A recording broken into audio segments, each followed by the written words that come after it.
കശ്മീരിലെ കുപ്വാരയിൽ ഭീകരരുടെ വെടിയേറ്റ സാമൂഹ്യ പ്രവർത്തകൻ മരിച്ചു. 45-കാരനായ ഗുലാം റസൂൽ മാഗ്രയാണ് മരിച്ചത്. ആക്രമണത്തിന് പിന്നിലുള്ള ഭീകരരെ കണ്ടെത്താനായിട്ടില്ല. വീട്ടിൽ കയറി വെടിയുതിർക്കുകയായിരുന്നു. അർജുൻ പീതാംബരൻ വിവരങ്ങൾ നൽകും. അർജുൻ, എന്താണ് ഉണ്ടായത്?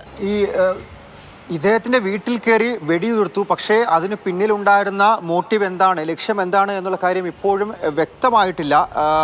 നരീക്കൂട്ട് കലാറൂസ് എന്ന് പറയുന്ന കുപ്വാരയിലെ നരീക്കൂട്ട് കലാറൂസ് എന്ന് പറയുന്ന മേഖലയിലായിരുന്നു അദ്ദേഹത്തിന്റെ വീടുള്ളത്. ആ വീടിനകത്ത് കയറി ഇന്നലെ രാത്രി ഒരു ഭീകരൻ വെടിയുതിർക്കുകയായിരുന്നു. ആ ഭീകരൻ ലഷ്കർ ഇ തോയ്ബയുടെ ഭാഗമാണെന്നുള്ള കാര്യം കൂടി നിലവിൽ സൂചനകളായിട്ടെല്ലാം ഇതിന്റെ സുരക്ഷാ സേനയുടെ ഭാഗത്തു നിന്ന് പുറത്ത് വന്നിട്ടുണ്ട്.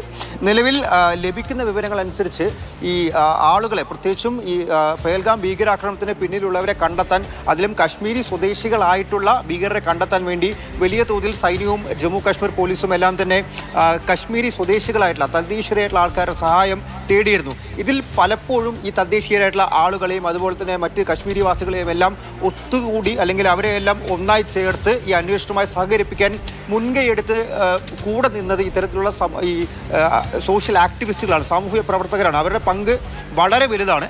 അതുകൊണ്ട് അത്തരത്തിൽ എന്തെങ്കിലും ഒരു നടപടിയാണോ ഇങ്ങനെയൊരു പ്രകോപനത്തിന്, ഇങ്ങനെയൊരു ആക്രമണത്തിന് പിന്നിലുള്ളത്, അല്ലെങ്കിൽ അദ്ദേഹത്തെ ലക്ഷ്യം വെച്ചത് തുടങ്ങിയ കാര്യങ്ങളിലേക്ക് കൂടിയപ്പോൾ അന്വേഷണം പോയിക്കൊണ്ടിരിക്കുകയാണ്. ഒപ്പം ഈ ആരാണ് ഒരു സാമൂഹ്യ പ്രവർത്തകൻ എന്ന് പറയുമ്പോൾ തന്നെ അയാൾ എന്താണ് ചെയ്തു വന്നിരുന്നത്, അദ്ദേഹത്തെ പറ്റി ഒന്ന് പറയാമോ? തീർച്ചയായിട്ടും അക്ഷയ, ഏറെ നാളായി ജമ്മു കാശ്മീരിൽ പ്രത്യേകിച്ചും കുപ്വാര മേഖലയിൽ ആളുകളെ, അതായത് അവിടുത്തെ തദ്ദേശീയവാസികളെ സുരക്ഷാ സേനയ്ക്കൊപ്പം ചേർത്തി ഈ ഭീകരവാദത്തിനെതിരെ പ്രവർത്തിക്കാൻ വേണ്ടി, അല്ലെങ്കിൽ സൈന്യത്തിനൊപ്പം ചേർത്ത് പ്രവർത്തിക്കാൻ വേണ്ടി മുൻകൈ എടുത്തിരുന്ന, അല്ലെങ്കിൽ അത്തരത്തിലുള്ള കാര്യങ്ങളിൽ ഒരു പങ്ക് വഹിച്ചിരുന്നൊരു വ്യക്തിയാണ് അദ്ദേഹം. ഒപ്പം തന്നെ അവിടെയുള്ള കുട്ടികൾക്കടക്കം പലതരത്തിൽ ക്ലാസ് എടുത്തു കൊടുക്കാനെല്ലാം തന്നെ മുൻകൈ എടുത്തിരുന്നു. ഇന്ത്യയെ സംബന്ധിച്ച്, അല്ലെങ്കിൽ ഇന്ത്യക്കൊപ്പം കശ്മീരി ജനതയെ ഒപ്പം ചേർത്ത് നിർത്തിക്കൊണ്ടുപോകാൻ, പ്രത്യേകിച്ചും കുപ്വാര അതുപോലെ തന്നെ ബാരാമുള്ള പോലെയുള്ള അതിർത്തി പ്രദേശങ്ങളുണ്ട്, അവിടെയുള്ള ആളുകളെ ഇന്ത്യക്കൊപ്പം ചേർത്ത് നിർത്തുന്നതിൽ പ്രധാന പങ്ക് വഹിച്ച ഒരുപാട് സാമൂഹ്യ പ്രവർത്തകരുണ്ട്. അതിൽ ഒരാളാണ്.